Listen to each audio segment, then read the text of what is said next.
ਅੱਜ ਮੈਂ ਤੜਕੇ ਹੀ ਉੱਠ ਗਿਆ ਸੀ ਰੁੱਸੀ 9 ਤਰ੍ਹਾਂ, ਮੇਰਾ ਮੂੰਹ ਬਣਿਆ ਹੋਇਆ ਸੀ, ਨੀਂਦ ਪੂਰੀ ਨਹੀਂ ਹੋਈ। ਸੋਚਿਆ ਪੀਲੇ ਦੰਦ ਚਿੱਟੇ ਕਰ ਲਵਾਂ। ਖੈਰ ਫਿਰ ਮੈਂ ਮੂੰਹ ਧੋਤਾ ਆਪਣਾ ਗੋਲ ਗੋਲ। ਵੈਸੇ ਲੋਕੀ ਕਹਿੰਦੇ ਆ ਕਿ ਮੈਂ ਜਦੋਂ ਪੈਦਾ ਹੋਇਆ ਸੀ ਮੈਂ ਆਪਣੇ ਖਾਨਦਾਨ ਦਾ ਮੂੰਹ ਧੋ ਦਿੱਤਾ ਸੀ। ਖੈਰ ਮਜ਼ਾਕ ਆਪਣੀ ਜਗ੍ਹਾ। ਫਿਰ ਮੈਂ ਦੇਖਿਆ ਕਿ ਮੇਰੇ ਵਾਲਾਂ ਦਾ ਆਲਣਾ ਤਾਂ ਨਹੀਂ ਬਣਿਆ, ਸ਼ੁਕਰ ਹੈ ਨਹੀਂ ਸੀ ਬਣਿਆ। ਫਿਰ ਮੈਂ ਸੋਚਿਆ ਕਿ ਇਹਨਾਂ ਨੂੰ ਥੋੜ੍ਹਾ ਜਿਹਾ ਸਿੱਧੇ ਕਰ ਲਵਾਂ ਹਵਾ ਮਾਰ ਕੇ। ਜ਼ਿਆਦਾ ਹੀ ਹਵਾ ਲੱਗ ਗਈ ਸੀ, ਵਾਲ ਜ਼ਿਆਦਾ ਹੀ ਸਿੱਧੇ ਹੋ ਗਏ ਸੀ ਮੇਰੀ ਤਰ੍ਹਾਂ। ਖੈਰ ਫਿਰ ਮੈਂ ਸੋਚਿਆ ਕੱਪੜੇ ਕਿਹੜੇ ਪਾਵਾਂ, ਉਹੀ ਮੇਰਾ ਹਰ ਵਕਤ ਦਾ ਮਸਲਾ। ਖੈਰ ਕੱਪੜੇ ਜਲਦੀ ਸਿਲੈਕਟ ਹੋ ਗਏ ਕਿਉਂਕਿ ਸਾਦਾ ਜੀ ਮੇਰੀ ਡਰੈਸਿੰਗ ਹੁੰਦੀ ਹੈ, ਕੋਈ ਬਹੁਤ ਜ਼ਿਆਦਾ ਔਖੀ ਸੌਖੀ ਨਹੀਂ ਹੁੰਦੀ, ਠੀਕ ਹੈ। ਅਤੇ ਕੱਪੜੇ ਸਿਲੈਕਟ ਕਰਕੇ ਫਿਰ ਮੈਂ ਇਹ ਮੇਰੇ ਕੱਪੜੇ ਨੇ ਦੇਖੋ ਜੀ। ਫਿਰ ਮੈਂ ਸੋਚਿਆ ਕੰਡਿਆਂ ਤਰ੍ਹਾਂ ਤਾਂ ਖੜੇ ਹੋ ਗਏ ਵਾਲ, ਅਤੇ ਇਹਨਾਂ ਨੂੰ ਸੀਮੈਂਟ ਮਾਰ ਲਵਾਂ। ਅਤੇ ਖੈਰ ਜੈਲ ਕੱਢੀ, ਮਸਾਂ ਹੀ ਨਿਕਲੀ ਵੈਸੇ ਅੰਦਰ ਹੀ ਜੈਲ ਨਿਕਲੀ। ਜੈਲ ਲਾਈ, ਵਾਲਾਂ ਨੂੰ ਥੋੜ੍ਹਾ ਸਿੱਧਾ ਪੱਧਰਾ ਕੀਤਾ, ਸੀਮੈਂਟ ਲਾਇਆ, ਪਲਸਤਰ ਹੋਏ। ਉਸ ਤੋਂ ਬਾਅਦ ਮੈਂ ਦੇਖਿਆ ਕਿ ਅੰਗੂਠੀ ਰੁਲਦੀ ਫਿਰਦੀ ਹੈ, ਅੰਗੂਠੀ ਵੀ ਪਾ ਹੀ ਦਿੰਦੇ ਹਾਂ। ਅਤੇ ਅੰਗੂਠੀ ਪਾਈ ਅਤੇ ਫਿਰ ਮੈਂ ਸੋਚਿਆ ਬਾਹਰ ਜਾਣਾ ਹੈ ਆਖਰ ਘਰੋਂ, ਅਤੇ ਕੋਈ ਕਰੀਮ ਥੱਪ ਲਵਾਂ। ਫੇਅਰ ਐਂਡ ਲਵਲੀ ਨਹੀਂ ਗੀ, ਬਸ ਮੋਇਸਚਰਾਈਜ਼ਿੰਗ ਕਰੀਮ ਆ। ਫਿਰ ਮੈਂ ਕਿਚਨ 'ਚ ਗਿਆ, ਭਰਿਆ ਕੱਪ ਚਾਹ ਦਾ ਆਪਣੇ ਅੰਦਰ ਡੋਲਿਆ। ਨਾਸ਼ਤੇ ਦਾ ਟਾਈਮ ਕੋਈ ਨਹੀਂ ਸੀ, ਟ੍ਰੇਨ ਲੇਟ ਹੋ ਰਹੀ ਸੀ, ਅਤੇ ਲਿਹਾਜ਼ਾ ਫਿਰ ਮੈਂ ਬਾਹਰ ਗਿਆ ਅਤੇ ਮੌਸਮ ਖਰਾਬ, ਬਾਰਿਸ਼ ਹੋ ਰਹੀ। ਮੈਂ ਕਿਹਾ ਇਹ ਤਾਂ ਕੰਮ ਖਰਾਬ ਹੋ ਗਿਆ, ਪਾਕਿਸਤਾਨੀ ਕੌਂਸੂਲੇਟ ਜਾਣਾ ਤਾਂ ਮਜ਼ਾ ਹੀ ਨਹੀਂ ਆਉਣਾ। ਖੈਰ ਮੈਂ ਵੀ ਫਿਰ ਚੁੱਕੀ ਆਪਣੀ ਛਤਰੀ, ਮੋਰਚਾ ਸੰਭਾਲਿਆ, ਅਤੇ ਮੈਂ ਕਿਹਾ ਚਲੋ ਚੱਲਦੇ ਹਾਂ। ਅਤੇ ਖੈਰ ਬੜੀ ਹਰਿਆਲੀ ਆਈ ਹੋਈ ਆ, ਬਹਾਰ ਆ ਹਰ ਤਰਫ, ਅਤੇ ਹਰਾ ਹਰਾ ਰੰਗ ਵੇਖ ਕੇ ਵੈਸੇ ਪੌਦਿਆਂ ਦਾ, ਦਰਖਤਾਂ ਦਾ, ਅਤੇ ਮੇਰਾ ਦਿਲ ਹੀ ਖੁਸ਼, ਗਾਰਡਨ ਬਲਕਿ ਗ੍ਰੀਨ ਹੋ ਗਿਆ। ਅਤੇ ਉਸ ਤੋਂ ਬਾਅਦ ਮੈਂ ਫਿਰ ਚਰਚ ਦੇ ਸਾਹਮਣੇੋਂ ਲੰਘਿਆ। ਮੈਂ ਸੋਚਿਆ ਕਿ ਇਹਦੀ ਵੀ ਵੀਡੀਓ ਪਾ ਹੀ ਲਵਾਂ। ਵੈਸੇ ਮੈਂ ਕੋਈ ਜੱਸੂ ਪੰਜੂ ਨਹੀਂ ਕੀਤਾ, ਬਸ ਚਰਚ ਦੇ ਸਾਹਮਣੇ ਹੋ ਲੰਘਿਆ ਸੀ। ਅਤੇ ਫਿਰ ਮੈਂ ਵੇਖਿਆ ਦਰਖਤਾਂ ਨੇ ਜਰਾਬਾਂ ਪਾ ਲਈਆਂ, ਸਰਦੀਆਂ ਤਾਂ ਮੁੱਕ ਗਈਆਂ, ਇਹਨਾਂ ਨੇ ਜਰਾਬਾਂ ਪਾਉਣ ਦਾ ਯਾਦ ਹੁਣ ਆਇਆ। ਚਲੋ ਖੈਰ ਮੈਂ ਸਟੇਸ਼ਨ 'ਤੇ ਪਹੁੰਚਿਆ। ਇਹ ਮੇਰਾ ਸਟੇਸ਼ਨ 1800 ਪਤਾ ਨਹੀਂ ਕਿਹੜੀ ਸਾਲ 'ਚ ਬਣਿਆ ਸੀ ਇਹ। ਉਦੋਂ ਤੋਂ ਲੱਗ ਕੇ ਹੁਣ ਤੱਕ ਇੱਥੇ ਲਗਾਤਾਰ ਟ੍ਰੇਨ ਚੱਲਦੀ ਹੈ, ਬਿਲਾ ਨਾਗਾ, ਅਤੇ ਸਿੰਗਲ ਟਰੈਕ ਆ। ਇੱਥੇ ਵੇਟ ਕੀਤਾ ਮੈਂ ਟ੍ਰੇਨ ਦਾ, ਅਤੇ ਟ੍ਰੇਨ ਦੇ ਸਟੇਸ਼ਨ 'ਤੇ ਕੋਈ ਬੰਦਾ ਨਹੀਂ ਸੀ, ਬਸ 2 ਬੰਦੀਆਂ ਹੀ ਸੀ, ਵਿੱਚੋਂ ਇੱਕ ਅਫਰੀਕਨ ਸੀ। ਅਤੇ ਥੋੜ੍ਹੀ ਦੇਰ ਵੇਟ ਕਰਦਾ ਰਿਹਾ, ਅਤੇ ਫਿਰ ਮੈਂ ਵੇਖਿਆ 1-2 ਬੰਦੇ ਆ ਗਏ ਜਿਹੜੇ ਮੈਨੂੰ ਜਾਣਦੇ ਸੀ ਟਿਕਟੋਕ ਦੇ ਹਵਾਲੇ ਨਾਲ। ਮੈਂ ਉਹਨਾਂ ਕੋਲੋਂ ਤਾਂ ਬਸ ਮੂੰਹ ਹੀ ਛਪਾਉਂਦਾ ਰਹਿ ਗਿਆ ਆਪਣਾ। ਚਲੋ ਟ੍ਰੇਨ ਆ ਗਈ, ਕੈਮਰੇ ਦਾ ਪਤਾ ਨਹੀਂ ਸੀ ਸਿੱਧਾ ਫੜਿਆ ਕਿ ਨਹੀਂ। ਟ੍ਰੇਨ ਆ ਗਈ, ਅਤੇ ਉਸ ਤੋਂ ਬਾਅਦ ਟ੍ਰੇਨ ਦਾ ਇਹ ਵੇਖੋ ਜੀ ਦਰਵਾਜ਼ਾ ਖੁੱਲ੍ਹ ਗਿਆ, ਖੁੱਲ੍ਹ ਜਾ ਸਿਮ ਇਹ ਕਾਲੀ ਨੇ ਦਰਵਾਜ਼ਾ ਖੋਲ੍ਹਿਆ। ਫਿਰ ਮੈਂ ਅੰਦਰ ਗਿਆ, ਅਤੇ ਇੰਨਾ ਜ਼ਿਆਦਾ ਰਸ਼ ਨਹੀਂ ਸੀ। ਮੈਂ ਆਰਾਮ ਨਾਲ ਇੱਕ ਸੀਟ 'ਤੇ ਬੈਠਾ, ਫੋਨ ਲਾਇਆ ਚਾਰਜਿੰਗ 'ਤੇ ਚੱਲ ਪਈ, ਨਿਕਲ ਪਏ ਮਿਲਾਨ ਨੂੰ।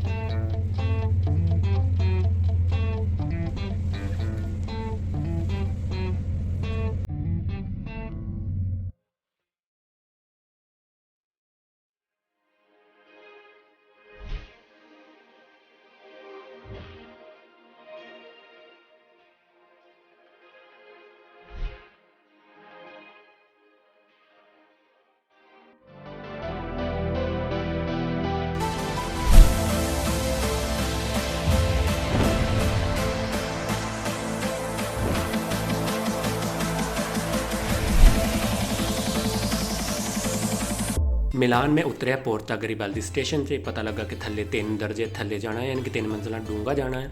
ਮੈਂ ਵੈਸੇ ਸੋਚ ਕੇ ਮੇਰਾ ਦਮ ਘੁੱਟਦਾ ਇਹਨਾਂ ਨੀਚੇ ਜਾਣ ਵਾਸਤੇ। ਲਿਫਟ 'ਚ ਬੈਠਾ, -3 'ਚ ਪਹੁੰਚਿਆ, ਡੋਰ ਓਪਨ ਹੋਇਆ। ਇੱਧਰੋਂ ਮੈਂ ਵੈਸੇ ਪਹਿਲੇ ਵੀ ਕਈ ਦਫਾ ਜਾ ਚੁੱਕਿਆ, ਪਰ ਮੇਰੇ ਜ਼ੇਨ 'ਚ ਅਕਸਰ ਨਹੀਂ ਰਹਿੰਦਾ। ਅਤੇ ਖੈਰ ਮੈਂ ਥੱਲੇ ਜਾਣ ਦਾ ਰਸਤਾ ਲੱਭਦਾ ਇੱਕ ਸੀੜੀ ਤੱਕ ਆਇਆ।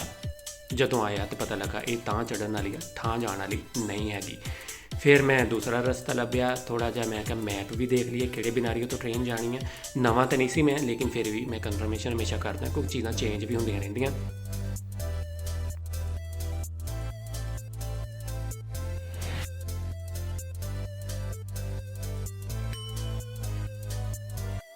ਥੱਲੇ ਆਇਆ ਅਤੇ ਟ੍ਰੇਨ ਆਈ ਹੋਈ ਸੀ ਫੌਰਨ। ਜਲਦੀ ਮੈਂ ਟ੍ਰੇਨ ਨਾਲ ਭੱਜਿਆ।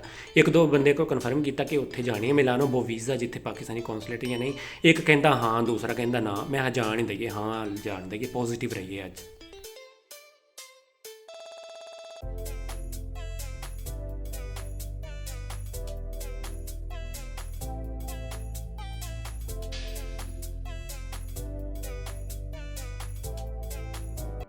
ਮਿਲਾਨੋ ਬੋਵੀਜ਼ਾ ਉਤਰਿਆ ਮੈਂ, ਥੱਲੇ ਹੀ ਉਤਰਨਾ ਪੈਂਦਾ। ਫਿਰ ਮੈਂ ਤਾਂ ਚੜ੍ਹਿਆ ਅਤੇ ਵੇਖਿਆ ਮੌਸਮ ਬਹੁਤ ਜ਼ਿਆਦਾ ਖਰਾਬ ਸੀ, ਬਾਰਿਸ਼ਾਂ ਪੈ ਰਹੀਆਂ ਸੀ, ਔਰ ਛਤਰੀ ਸ਼ੁਕਰ ਹੈ ਮੇਰੇ ਕੋਲ ਹੈ ਸੀ।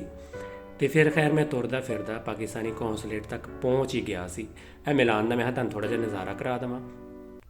ਇਹ ਹੈ ਜੀ ਜਨਰਲ ਕੌਂਸੂਲੇਟ ਪਾਕਿਸਤਾਨ ਦਾ ਮਿਲਾਨ ਵਾਲਾ। ਪਾਕਿਸਤਾਨੀ ਝੰਡਾ ਸੀ, ਥੋੜ੍ਹਾ ਝੁਕਿਆ ਸੀ ਮੌਸਮ ਦੀ ਵਜ੍ਹਾ ਤੋਂ, ਬਾਰਿਸ਼ ਦੀ ਵਜ੍ਹਾ ਤੋਂ। ਰੰਗ ਵੀ ਉਹਦਾ ਕਾਫੀ ਅਜੀਬ ਹੋ ਗਿਆ ਸੀ ਬਾਰਿਸ਼ ਦੀ ਵਜ੍ਹਾ ਤੋਂ, ਗਿੱਲਾ ਹੋ ਕੇ। ਖੈਰ ਗ੍ਰੀਨ ਰੰਗ ਵੇਖ ਕੇ ਤਾਂ ਖੂਨ ਵੀ ਮੇਰਾ ਗ੍ਰੀਨ ਹੋ ਗਿਆ। ਮਿਲਾਨ ਅੰਦਰ ਗਏ ਆ ਜੀ, ਬਹੁਤ ਜ਼ਿਆਦਾ ਰਸ਼ ਸੀ, ਔਰ ਬਾਰਿਸ਼ ਹੋ ਰਹੀ ਸੀ, ਅਤੇ ਜਿੱਥੇ ਬਹਿਣਾ ਸੀ ਉੱਥੇ ਵੈਸੇ ਮੀਂਹ ਪੈ ਰਿਹਾ ਸੀ। ਮੈਂ ਵੀ ਦਰਖਤ ਥੱਲੇ ਰੁਕ ਕੇ ਅਤੇ ਮੈਂ ਕਿਹਾ ਚਲੋ ਵੇਟ ਕਰਦੇ। ਬਹੁਤ ਜ਼ਿਆਦਾ ਰਸ਼ ਸੀ, ਬਹੁਤ ਜ਼ਿਆਦਾ ਵੇਟ ਕਰਨਾ ਪਿਆ, ਕਿਉਂਕਿ ਈਦ ਦੀ ਛੁੱਟੀਆਂ ਤੋਂ ਬਾਅਦ ਖੁੱਲ੍ਹਿਆ ਸੀ, ਅਤੇ ਸਾਰਿਆਂ ਨੂੰ ਅੱਜ ਹੀ ਕੰਮ ਸੀ, ਅਤੇ ਮੈਨੂੰ ਵੀ ਅੱਜ ਹੀ ਸੀ।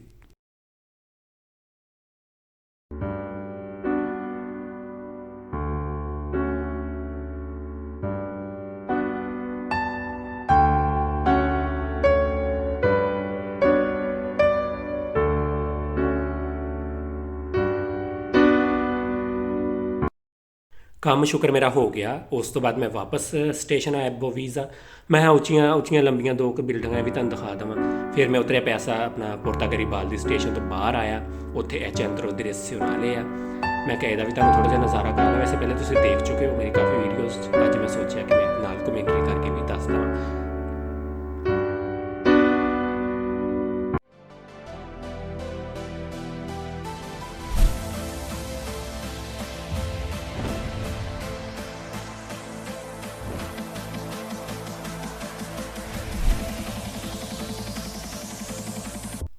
ਮੀਂਹ ਪੈ ਰਿਹਾ ਸੀ ਲੇਕਿਨ ਫਿਰ ਵੀ ਕਾਫੀ ਰਸ਼ ਸੀ ਲੋਕਾਂ ਦਾ। ਸ਼ੁਕਰ ਆ ਜਿਹੜੇ ਮਾਸਕ ਉਂਤਰੇ ਨਖੱਤੇ, ਇਹਨਾਂ ਤੋਂ ਥੋੜੀ ਜਿਹੀ ਜਾਨ ਛੁੱਟੀ ਹੈ ਤੇ ਬੰਦਾ ਓਪਨ ਜਿਹੜਾ ਏਅਰ 'ਚ ਮਾਸਕ ਲਾ ਵੀ ਸਕਦਾ। ਵੇਖਿਆ ਤੁਸੀਂ ਲੋਕਾਂ ਨੇ ਪਾਏ ਵੀ ਨਹੀਂ ਹੋਏ।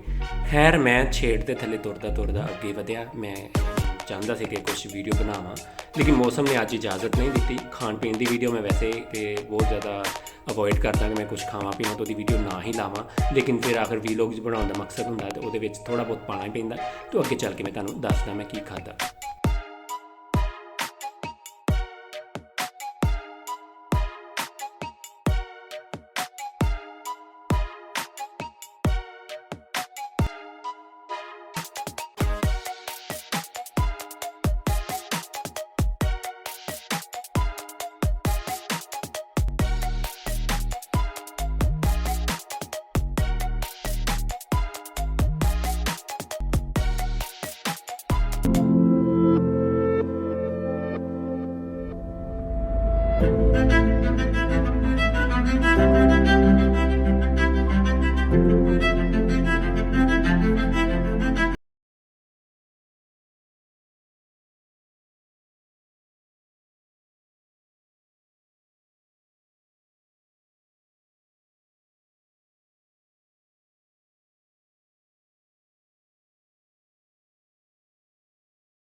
ਫਿਰ ਮੈਂ ਸੋਚਿਆ ਚਲੋ ਕਾਫੀ ਟਾਈਮ ਹੋ ਗਿਆ, ਟ੍ਰੇਨ ਦਾ ਟਾਈਮ ਹੋਣ ਵਾਲਾ ਹੈ, ਘਰ ਵਾਪਸ ਚਲੀਏ। ਬਥੇਰਾ ਘੁੰਮ ਫਿਰ ਲਿਆ, ਵੈਸੇ ਵੀ ਬਾਰਿਸ਼ 'ਚ ਇੰਨਾ ਮਜ਼ਾ ਨਹੀਂ ਆਇਆ।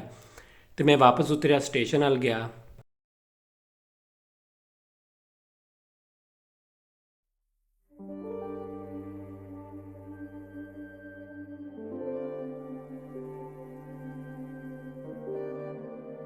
ਤੁਰ ਫਿਰ ਕੇ ਖਾਧਾ ਪੀਤਾ ਸਾਰਾ ਹਜ਼ਮ ਹੋ ਗਿਆ ਸੀ। ਥੋੜੀ ਜਿਹੀ ਭੁੱਖ ਫੀਲ ਹੋਈ ਤੇ ਮੈਂ ਕਿਹਾ ਚਲੋ ਮਾਰਕੀਟ ਚੱਲਦੇ ਹਾਂ। ਕੁਝ ਜ਼ਿਆਦਾ ਕੁਝ ਨਹੀਂ ਮੈਂ ਲਿਆ ਇੱਥੋਂ। ਇਹ ਪਤਾਤੇ ਲਏ ਸੀ ਪਾਪਰੀਕਾ ਫਲੇਵਰ ਵਾਲੇ। ਫਿਰ ਮੈਂ ਸੋਚਿਆ ਪੀਣ ਨੂੰ ਵੀ ਕੁਝ ਲਿਆ ਜਾਵੇ। ਕੁਝ ਮੈਂ ਬਦਾਮ ਲਏ ਸੀ। ਫਿਰ ਮੈਂ ਪੀਣ ਵਾਸਤੇ ਇਹ ਤੇ ਪਿਸਕਾ ਇਹ ਲਿਆ। ਫਿਰ ਮੇਰੀ ਨਜ਼ਰ ਪਈ ਆ ਪਾਕਿਸਤਾਨੀ ਪਿੰਕ ਸਾਲਟ 'ਤੇ। ਮੈਨੂੰ ਬੜੀ ਖੁਸ਼ੀ ਹੋਈ ਕਿਉਂਕਿ ਇਹ ਬਹੁਤ ਜ਼ਿਆਦਾ, ਇਹ ਤੁਸੀਂ ਛੋਟਾ ਜਿਹਾ ਪੈਕਟ ਦੇਖੋ ਸਾਲਟ ਦਾ 3.58 ਸੈਂਟ ਦਾ ਹੈ। ਠੀਕ ਹੈ, ਅੰਦਾਜ਼ਾ ਲਾ ਲਓ ਇਹ ਪਾਕਿਸਤਾਨ ਦੇ ਕੋਲ 700-800 ਰੁਪਏ ਬਣਦੇ ਆ। ਕਦਰ ਕਰਿਆ ਕਰੋ ਪਾਕਿਸਤਾਨੀ ਪ੍ਰੋਡਕਟਸ ਦੀ। ਖੈਰ ਮੈਨੂੰ ਬੜੀ ਖੁਸ਼ੀ ਹੋਈ। ਉਸ ਤੋਂ ਬਾਅਦ ਟ੍ਰੇਨ ਦਾ ਟਾਈਮ ਉਹ ਜਿਹੜਾ ਸੀ ਹੋਣ ਵਾਲਾ ਸੀ, ਮੈਂ ਸੋਚਿਆ ਕਿ ਵਾਪਸ ਜਾਇਆ ਜਾਏ।